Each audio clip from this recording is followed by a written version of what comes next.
Welcome to the Reparenting Daily podcast. In this podcast, we'll dive deep into reparenting, exploring tools and resources to help us through our journey. The podcast is divided into 3 sections. First is a reading. Second is a discussion of the reading, followed by a journal prompt. And the last section is a peaceful meditation for closing.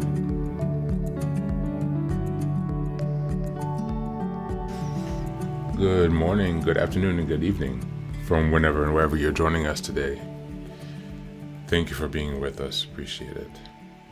Today we're reading from CPTSD from Surviving to Thriving. This is by Pete Walker, Complex PTSD from Surviving to Thriving. We're starting off from the first chapter. What you may have been misdiagnosed with.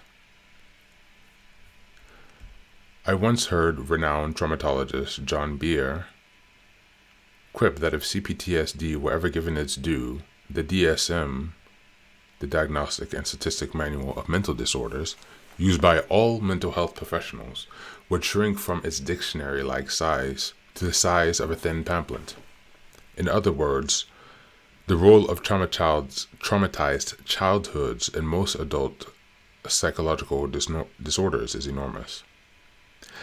I have witnessed many clients with CPTSD misdiagnosed with various anxiety and depressive disorders. Moreover, many are also unfairly and inaccurately labeled with bipolar, narcissistic, codependent, autism spectrum, and borderline disorders. That is not to say that CPTSD does not sometimes co-occur with these disorders. Further confusion also arises in the case of ADHD, as well as obsessive-compulsive disorder, both of which are sometimes accurately described as fixated flight responses to trauma. This is also true of ADD, attention deficit disorder, and some depressive and dissociative disorders, which similarly can more accurately be described as fixated freeze responses to trauma. Furthermore, this is not to say that those so misdiagnosed do not have issues that are similar and correlative with the disorders above. The point is that these labels are incomplete and unnecessarily shaming descriptions of what the survivor is actually afflicted with. Reducing CPTSD to panic disorder is like calling food allergies chronically itchy eyes. Overfocusing treatment on the symptoms of panic in the former case and eye health in the latter does little to get to the root causes. Feelings of panic and itchiness in the eyes can be masked with medication, but all the associated problems that can occur with these symptoms will remain untreated. Moreover, most of the diagnoses mentioned above are typically treated as innate characterological defects, rather than as learned maladaptations to stress.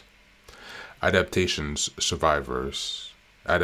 that survivors were forced to learn as traumatized children.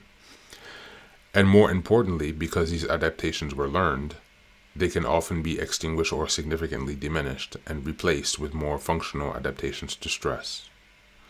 In this vein, I believe that many substance and process addictions also begin as misguided maladaptations to parent abuse and abandonment.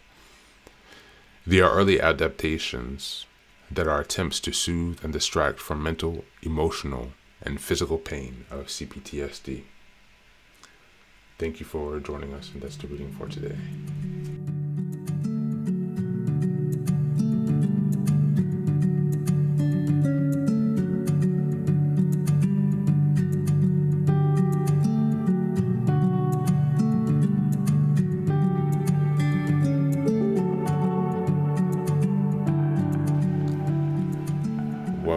Welcome back.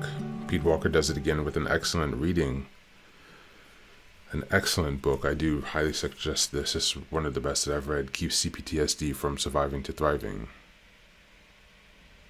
Many people are misdiagnosed with mental disorders, sometimes even physical disorders, but because of the unique way in which mental disorders manifest, it's often more challenging to get an accurate diagnosis because these are all things that are not visual other than the behavior, but the thoughts, the emotions, the beliefs, they're all non-physical, and so therefore more challenging to gauge. How about today we reflect on your journey within the mental health and medical system? Have you received any of these diagnoses? ADHD, autism spectrum disorder, OCD, bipolar disorder, narcissistic personality disorders. These are extremely stigmatizing, and sometimes it's more important to let go of these labels that have been forced on us, because the DSM, the Diagnostic and Statistical Manual of Mental Disorders, has a very interesting and,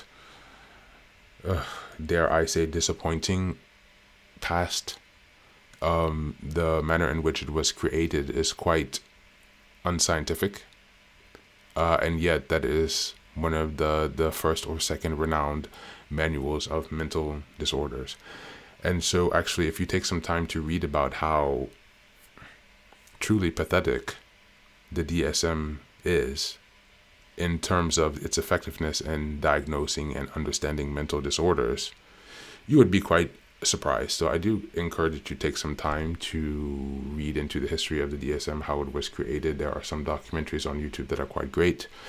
And having that knowledge help decreases some of the stigma, because the DSM is a tool for stigmatization, and the substance behind it is severely lacking. But in any case, today, how about we reflect on how your diagnoses have impacted you?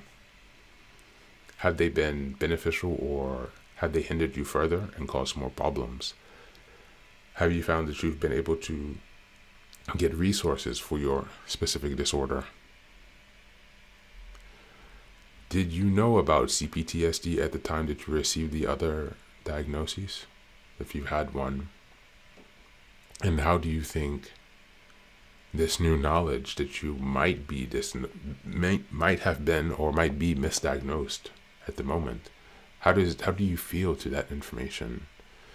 This is again coming back for our self-knowledge, trying to understand how our body and mind is processing a certain information. You might feel a lightness, or you might feel a heaviness of depression at time wasted. You might feel lightness and liberation for being freed from this misdiagnosis and all the additional pain and stress and struggle and strife that is added to your life. Just pay attention to your own body. We're always trying to come back to ourselves to see how we process information. So again, that's it today. As always, thank you for being here. Take care of yourself and be well.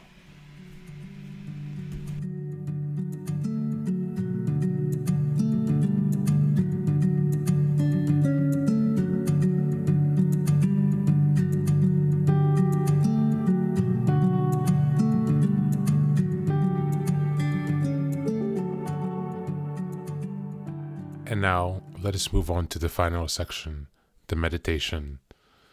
This is an unguided meditation. I will simply provide some music and you can take some time to relax. Please feel free to choose a location and a place where you feel safe and where you can be undisturbed for the next 10 minutes.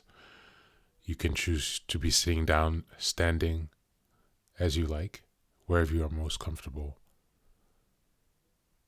Thank you for being here and enjoy the meditation.